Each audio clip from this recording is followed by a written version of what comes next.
Hello and welcome to the 7th and final chapter of this Brain and Behavior for Growth course. I hope you've been enjoying the course so far, and I hope you've been getting a lot out of the principles, the strategies, and the tactics of brain and behavior. But now I would like to take you to what I think is truly the most interesting part of it all, and that is the application, the operationalization of these principles, tactics, and strategies.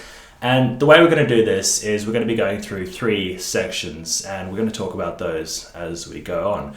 Before we do though, I thought it might be interesting to just explain a little bit more about myself, and so you understand where I'm coming from in terms of brain and behavior.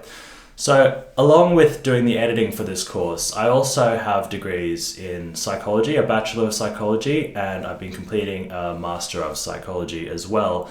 And in particular, I tend to specialize in the field of neuroscience, and most of my interest is in neuroscience itself. So my approach has always been to take a more neuroscientific perspective, but also to be practical and to apply things as much as possible so that they get out of the labs and get into the businesses so that people can actually use these in the real world. This chapter is going to focus on 3 areas, like I said, and the first is going to be some specific neurified cases that have been conducted in the past with different companies such as the Royal Dutch Airlines and the Dutch Cancer Society.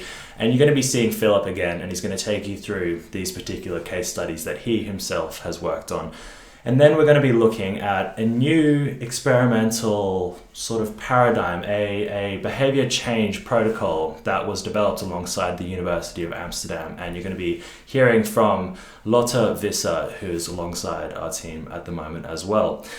And then I'm going to be taking you through another section where we look at how other companies around the world have been able to really use these insights of brain and behavior to expand the reach of their brand and to get the most out of their companies and to grow their companies in meaningful ways.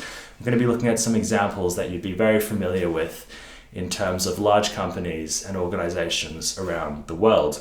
In the final section, you're going to be hearing from the founder of Neurified, Bidem, as he's going to take you through the cognitive biases database that you've been hearing about, and he's going to take you through some applied cases of how you can really use these strategies, principles, and tactics of brain and behavior in real-world contexts. He's going to take you through a very practical and guided approach to how you can use these tactics in some more general contexts so that you can have a better understanding of how you can use these tactics and principles and strategies when you go to use them on your own cases.